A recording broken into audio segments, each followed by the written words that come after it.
Welcome to Rayat Shikshan संस्था's Rayat online school education for junior college. Myself Srimati Nashte SV from Srimant Chhatrapati Shahuraji Bhosle Junior College of Science and Agri, Tasgaon. I will represent Revision of Optics. Revision of Optics 11th standard मध्ये आपण ऑप्टिक्सचा chapter पाहिलेला आहे. त्या अनुषंगाने 12th standard मध्ये आपल्याला wave ऑप्टिक्सचा chapter पाहायचा आहे. तर त्याच्याशी रिलेटेड जे पॉइंट्स आहेत ते थोडेफार आपण इथे एक्सप्लेन करणार आहोत, थोडेफार घेणार आहोत, रिव्हिजन घेणार आहोत. ऑप्टिक्स म्हणजे तर काय आपण पाहिलेले optics is nothing but A science of light. Optics काय असेल? सायन्स ऑफ लाईट असेल. ओके, लाईट म्हणजे तरी काय? Light which is the propagation of energy, propagation of energy through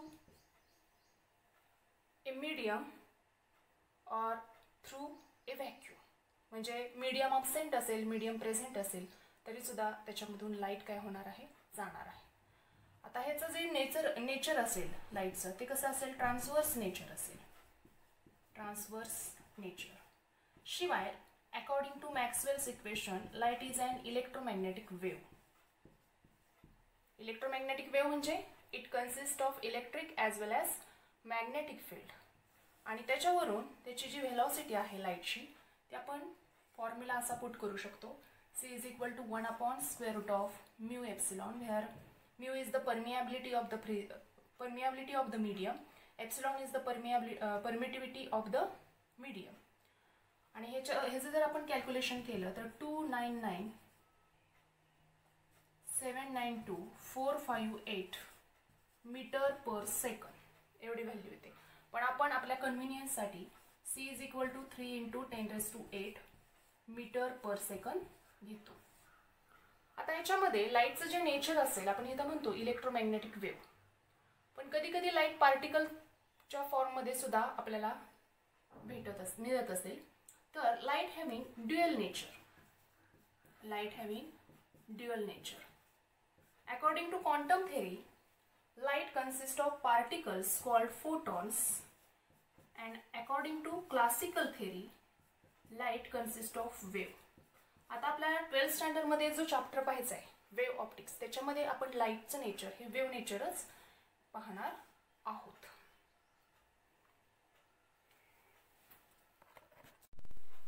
लाईटशी related lodge पण आपण पाहिलेले आहेत. Laws of reflection, laws of refraction.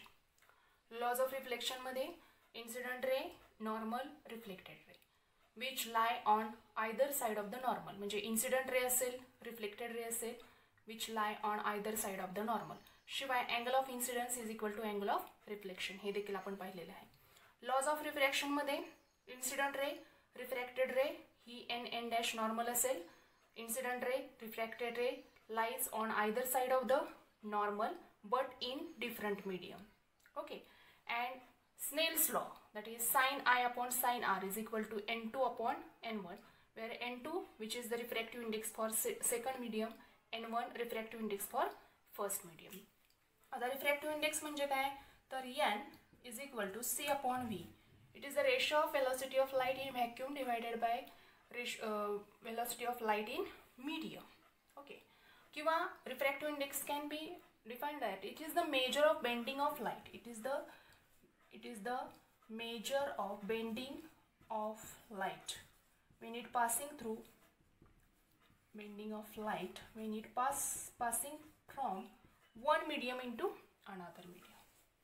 त्याच्यानंतर ह्याच्याशी रिलेटेड आपण ऑप्टिक्स चॅप्टर पाहताना हे देखील पाहिलं होतं की there are 3 categories for optics, that is geometrical optics और रे ऑप्टिक्स.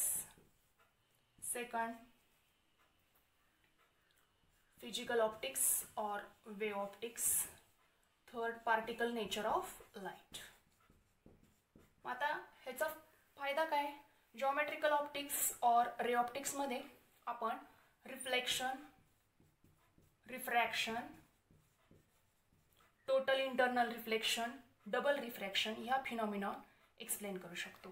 फिजिकल ऑप्टिक्स और वे ऑप्टिक्स मध्ये आपण इंटरफरन्स, डायफ्रॅक्शन, पोलरायझेशन, डोपलर इफेक्ट या फिनॉमिनॉन एक्सप्लेन करू शकतो. पार्टिकल नेचर ऑफ लाईटमध्ये emission of spectral lines, emission of spectral lines, त्याच्यानंतर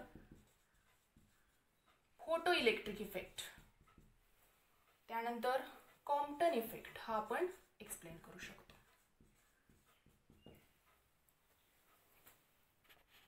spherical mirror असेल और लेन्स असतील त्याच्या रे डायग्राम्स आपण पाहताना काही टर्म्स पण बघितल्या होत्या. Pole that is geometrical centre of the spherical mirror और लेन्स, दुसरा शब्द आहे त्याला ऑप्टिकल सेंटर. त्याच्यानंतर principal axis, the line joining the pole and centre of curvature of the lens और मिरर. त्यानंतर focal length that is distance between focal point and pole is called focal length that is F. Focal power that is ability of converging और diverging of a spherical mirror और lens is called focal power. आणि ती काय असेल तर focal power that is it is the reciprocal of F असेल. त्याचं unit dioptre असेल. 1 dioptre is equal to 1 metre inverse असेल. हे सगळं आपण अभ्यासलेलं आहे.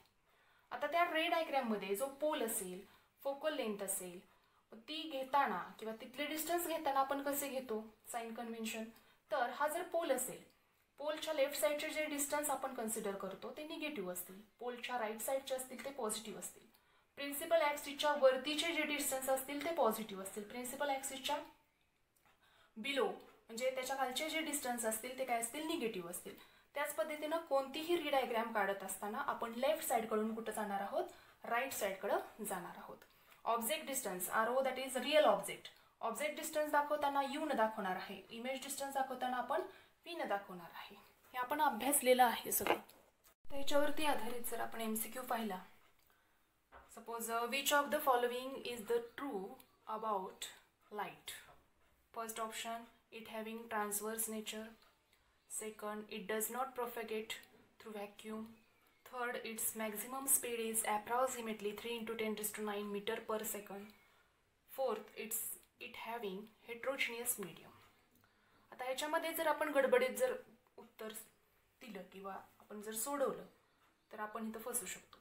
इट हॅव्हिंग ट्रान्सवर्स नेचर बरोबर आहे. It does not propagate through vacuum. कधी कधी मुलं काय करतात, नॉट पाहत नाहीत. इट हॅव्हिंग थ्रू व्हॅक्यूम एवढा शब्द बघायचा. परत its maximum speed is approximately 3 × 10⁹. Actually 3 × 10⁸ metre per second आहे. It having heterogeneous medium. आपण अभ्यासलेलं आहे की होमोजिनियस मीडियम. त्यामुळे बरोबर ऑप्शन हा फर्स्ट असेल that is it having transverse nature of light. Next MCQ जर त्याच्यावर आधारित घेतला तर the centre of spherical mirror is called.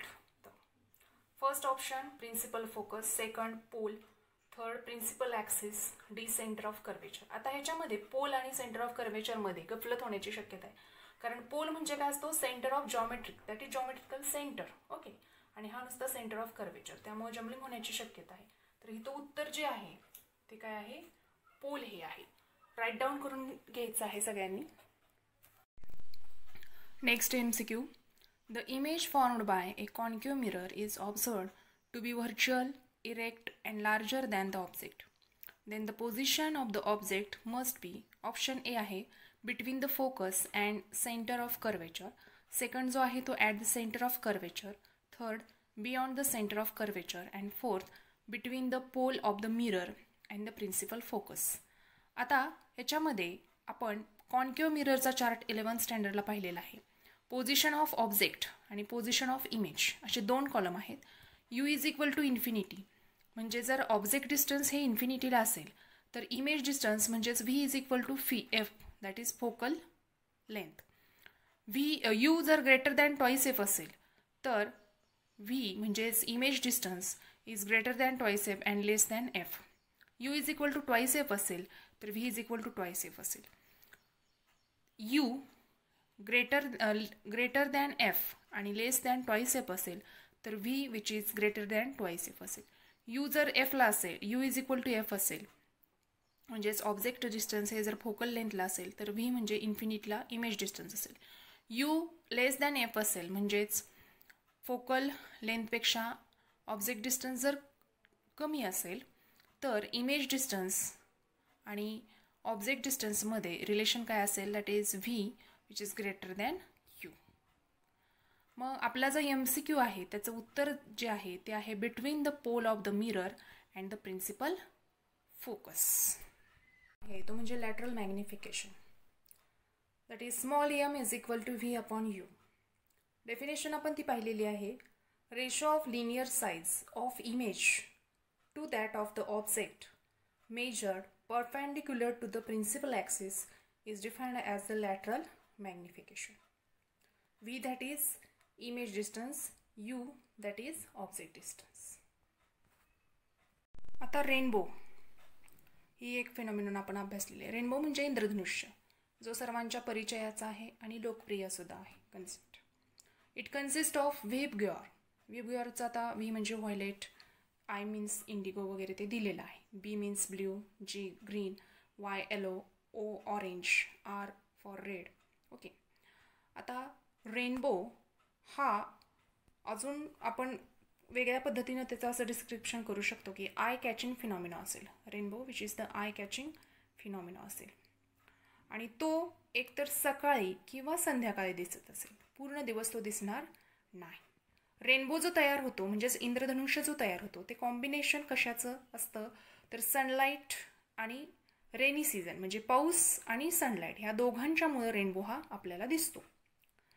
आता ह्याच्यामध्ये जे कलर्स असतील त्या कलर्समध्ये व्ही आणि आर म्हणजे व्हायलेट आणि रेड यांच्या पोझिशनवरून रेनबोचे दोन टाईप्स आहेत. That is primary rainbow and secondary rainbow. Primary रेनबोमध्ये काय असेल, रेड जो कलर असेल तो आउटसाईडला असेल आणि व्हायलेट कलर जो असेल तो इनसाईडला असेल. सेकंडरी रेनबोमध्ये काय असेल, रेड कलर हा इनसाईडला असेल तर व्हायलेट कलर हा आउटसाईडला असेल. त्याच पद्धतीनं प्रायमरी रेनबो जो तयार झालेला असेल तो कशामुळे तयार झालेला असेल तर स्पेरिकल वॉटर ड्रॉपमुळं प्रायमरी रेनबो तयार झालेला असेल. आणि सेकंडरी रेनबो देखील स्पेरिकल वॉटर ड्रॉपमुळेच तयार झालेला असेल. Now image formed by convex lenses और कॉन्व्हेक्स मिरर्स त्याच्यामध्ये रूल ठरलेले आहेत. फिगर ए मध्ये पहा, when incident ray parallel to the principal axis then refracted ray passing through the principal focus. Figure B पहा, when incident ray passing through the principal focus then refracted ray parallel to the principal axis. Figure C पहा, when incident ray passing through the optical center of the lens then it passes without changing its direction.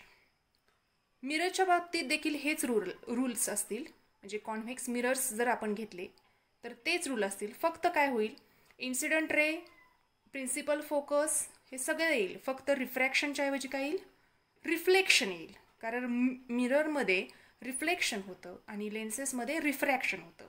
For example suppose आपण figure बी घेतली, जर आपण convex mirror घेतला तर त्याच्यामध्ये आपण काय म्हणू फिगर बी साठी, when incident ray passing through the principal focus then reflected ray parallel to the principal axis. Same for figure A and figure C. Total internal reflection हा फिनॉमिनॉन आपण पाहिलेला आहे. त्याची डायग्राम पुढे आहे. तर डायग्राममध्ये denser medium, optically denser medium घेतलेला आहे, जे खाली दाखवले पहा. ऑप्टिकली रेअरर मीडियम आहे, वरच्या बाजूला आहे. आता ह्याच्यामध्ये काय होतोय, रे इन्सिडंट होतोय डेन्सर मीडियममध्ये आणि रिफ्रॅक्ट होतोय रेअरर मीडियममध्ये. ओके. पहिल्या प्रथम ज्यावेळेस I1 आपण घेतो, अँगल ऑफ इन्सिडन्स घेतो, तर त्यावेळेस अँगल ऑफ इन्सिडन्स I1 असेल त्यावेळेस अँगल ऑफ रिफ्रॅक्शन R1 असेल आणि हा अँगल ऑफ रिफ्रॅक्शन ग्रेटर असेल I1 पेक्षा, म्हणजे angle of refraction which is greater than angle of incidence. Second केसमध्ये सुद्धा I2 हा लहान असेल म्हणजेच R2 which is greater than I2. म्हणजे जसं अँगल ऑफ इन्सिडन्स पुढं जातोय, वाढत जातोय, तसा अँगल ऑफ रिफ्रॅक्शनसुद्धा वाढत जाईल. आता I3च्या इथं पहा, I3 is equal to IC म्हटलेलं आहे. IC म्हणजे बाजूला सांगितलेलं आहे critical angle. At a particular angle of incidence, angle of refraction becomes 90 degree. तिथं दाखवलेलं आहे R is equal to 90 degree. पुन्हा जर आपण अँगल ऑफ इन्सिडन्स वाढवला म्हणजेच I4 जर घेतला, I4 कसा घेतला आहे डायग्राममध्ये दाखवलेला आहे, IC पेक्षा मोठा घेतलेला आहे. मग I4 ग्रेटर दॅन IC असेल तर मात्र तिथं रिफ्रॅक्शन होणार नाही. ज्यावेळेस angle of incidence greater than critical angle असेल त्यावेळेस रिफ्रॅक्शन अब्सेंट असेल, मात्र रिफ्लेक्शन प्रेझेंट असेल आणि ते पूर्णतः टोटली इंटरनल रिफ्लेक्शन असेल. डायग्राममध्ये दिसते पहा. That is when I4 is greater than IC, then ray does not refract but totally reflected into the optically denser medium. Optically denser मीडियममध्येच इन्सिडंट होईल आणि रिफ्लेक्ट त्याच मीडियममध्ये होईल, म्हणजे रेअरर मीडियममध्ये तो जाणार नाही. That is total internal reflection. Total internal रिफ्लेक्शनचे आपण ॲप्लिकेशन पण पाहिलेले आहेत. ऑप्टिकल फायबर असेल, प्रिझम बायनाकुलर असेल, पेरिस्कोप असेल, हे टोटल इंटरनल रिफ्लेक्शनचे ॲप्लिकेशन्स असतील. Dispersion of light and prisms हा पॉईंट आपण पाहिलेला आहे. आता आपल्याला माहिती आहे की जी लाईट आपल्याला मिळते त्याच्यामध्ये वेगवेगळे कलर्स असतात. वेगवेगळे कलर्स असतात, ते कलर्स कशामुळे असतात वेगवेगळे, तर डिफरंट वेवलेंथमुळे असतात. आणि डिफरंट वेवलेंथ जर असेल तर त्याची फ्रिक्वेन्सीसुद्धा काय असणार आहे, डिफरंट असणार आहे. आता तसं पाहिलं तर refractive index which depends on the frequency, त्यामुळे फ्रिक्वेन्सी जर चेंज झाली तर रिफ्रॅक्टिव्ह इंडेक्ससुद्धा काय होणार आहे, चेंज होणार आहे. ह्याचा अर्थ रिफ्रॅक्टिव्ह इंडेक्स हा डिफरंट असेल डिफरंट कलर्ससाठी. हे जर असं असेल तर अँगल ऑफ रिफ्रॅक्शनसुद्धा डिफरंट असेल डिफरंट कलर्ससाठी. आता डायग्राममध्ये पहा, व्हाईट लाईट ज्यावेळेस इन्सिडंट होते त्यावेळेस ती रिफ्रॅक्ट होत असताना रेड आणि व्हायलेट या कलरमध्ये काय होते, सेपरेट होते. आणि त्यांच्यामध्ये जो अँगल तयार होतो तो दाखवला आहे पहा, delta VR, that is angular dispersion. याला काय म्हणायचं, अँग्युलर डिस्पर्शन. म्हणजे थोडक्यात angle of refraction is different for different colour, therefore white light separate into different colours having different frequency called angular dispersion. Optical instrument. आता optical इन्स्ट्रुमेंटची गरज का भासते, एखादा ऑब्जेक्ट जर दूरवरती असेल तर तो आपल्याला सहजासहजी दिसू शकत नाही, पण ऑप्टिकल इन्स्ट्रुमेंटच्या साह्यानं त्याचा व्हिज्युअल अँगल इन्क्रीज होऊ शकतो आणि त्यामुळं आपल्याला तो ऑब्जेक्ट दिसू शकतो, व्यवस्थित दिसू शकतो. म्हणजे ऑप्टिकल इन्स्ट्रुमेंट हे व्हिज्युअल अँगल इन्क्रीज करण्याचं काम करत असते. आपण याच्यामध्ये एक पाहिलं होतं पहा, डिस्टन्स ऑफ डिस्टिंक्ट विजन. हे डिस्टन्स किती असेल, 25 सेंटीमीटर असेल. म्हणजे 25 सेंटीमीटरच्या आत जर एखादी गोष्ट किंवा पुस्तक घेतलं, ते जर आपण घेतलं तर आपण ते वाचू शकत नाही व्यवस्थित. 25 सेंटीमीटरच्या पेक्षा जास्त जर आपण डिस्टन्स घेतलं तरीसुद्धा त्या अंतरावरून आपण बुक वाचू शकत नाही. म्हणजे योग्य distance of distinct vision 25 centimetre हे आपण पाहिलेलं आहे. आता ऑप्टिकल इन्स्ट्रुमेंटमध्ये आपण एक टर्म घेतली होती, magnifying power. Angular magnification or magnifying power of an optical instrument define केलं होतं. That is the ratio of the visual angle made by the image formed by that optical instrument to the visual angle subtended by the object when kept at the least distance of distinct vision. थोडक्यात आपण m is equal to beta upon alpha घेतलं होतं. Optical instrument कुठले कुठले पाहिलेले, simple microscope, त्यालाच दुसरं नाव आहे a reading glass. Second compound microscope. And third one which is telescope. Microscope or reading glass याचं उदाहरण म्हणजे कॉन्व्हेक्स लेन्स. आपण पाहिलेलं आहे आपल्याला न्यूजपेपर वाचताना कॉन्व्हेक्स लेन्सचा चांगला उपयोग होतो. त्याच पद्धतीनं रिस्ट वॉच, घड्याळ दुरुस्तीमध्ये जी लेन्स वापरतात, ज्या लेन्सनं व्यवस्थित दिसतं ते म्हणजे कॉन्व्हेक्स लेन्स. तर ही सिम्पल मायक्रोस्कोपची एक्झाम्पल आहेत. सिम्पल मायक्रोस्कोपमध्ये एकच लेन्स समाविष्ट असेल. ओके. आणि magnifying power of a simple microscope which is less. Okay. आता कंपाऊंड मायक्रोस्कोपची आवश्यकता का भासली तर magnifying power of a simple microscope is inversely proportional to its focal length. म्हणजे मॅग्निफाईंग पॉवर जर वाढवली तर फोकल लेंथ काय होणार आहे, कमी होणार आहे. आणि if we need focal length to be smaller and smaller, the corresponding lens becomes thicker and thicker.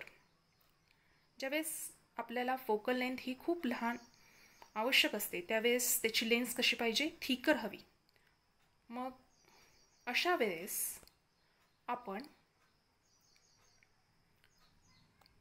Simple मायक्रोस्कोपचा वापर करू शकत नाही. तर अशा वेळेस आपण कंपाऊंड मायक्रोस्कोप वापरतो. कंपाऊंड मायक्रोस्कोपची मॅग्निफाईंग पॉवर ही जास्त असेल simple microscope. Defects of lenses. ज्या पद्धतीने युजेस आहेत त्याच पद्धतीने डिफेक्ट्स पण आहेत, दोष आहेत लेन्सेसचे. त्यापैकी पहिला दोष दॅट इज क्रोमॅटिक अबर्शन. आता आपल्याला हे माहिती आहे की मिरर्समध्ये अँग्युलर डिस्पर्शन असत नाही किंवा रिफ्रॅक्टिव्ह इंडेक्स मुळे डिस्पर्शन होत नाही मिरर्समध्ये. पण लेन्सेसमध्ये they are prepared by transparent material medium, बरोबर. त्यामुळं they having different refractive index for different colours. आणि त्यामुळं angular dispersion which is present in case of lenses. आता a convex lens can be prepared by using 2 prisms base to base. आणि concave lens which can be prepared by using 2 prism vertex to vertex. हे आपल्याला माहिती आहे. मग ह्या कंडिशनमध्ये if the lens is thick this will result into different foci, फोकसचं अनेक वचन, ड्यू टू डिफरंट कलर्स. आणि त्यामुळं जो डिफेक्ट तयार होतो त्या डिफेक्टला म्हणायचं क्रोमॅटिक अबर्शन. हे आपण पाहिलेलं आहे. क्रोमॅटिक अबर्शन रिड्यूस करण्याचा फॉर्म्युला देखील आपण पाहिलेला आहे. अबर्शन आहे त्याच पद्धतीनं स्पेरिकल अबर्शन पण आहे डिफेक्ट ऑफ लेन्सेसमध्ये. तर ते कोणत्या प्रकारचं, लॉन्जिट्युडनल आणि ट्रान्सवर्स नेचरचं स्पेरिकल अबर्शन. हे स्पेरिकल अबर्शन आपण रिड्यूस करू शकतो by using a plano convex or plano concave lens with curved side facing the incident ray. अजून दुसऱ्या प्रकारे that is certain ratio of radii of curvature for a given refractive index almost eliminates the spherical aberration. Next, we can use 2 thin converging lenses separated by distance equal to the difference between their focal lengths with lens of larger focal length. Okay. Facing the incident rays considerably reduces the spherical aberration. हे आपण पाहिलेलं आहे. त्याच पद्धतीनं spherical अबर्शन of convex lens हे positive असेल आणि concave लेन्सचं spherical अबर्शन हे निगेटिव्ह असेल. हे सुद्धा आपण पाहिलेलं. साधा एक MCQ ह्याच्यावरती एक तयार होतो बघा. Which of the following aberrations does not occur for spherical mirrors. Option A आहे क्रोमॅटिक अबर्शन, ऑप्शन बी आहे कोमा, ऑप्शन सी आहे डिस्टॉर्शन आणि ऑप्शन डी आहे स्पेरिकल अबर्शन. तर उत्तर साहजिकच क्रोमॅटिक अबर्शन. ज्यावेळेस आपल्या कन्सेप्ट क्लिअर होतात त्यावेळेस आपल्याला MCQ सोडवता येतात.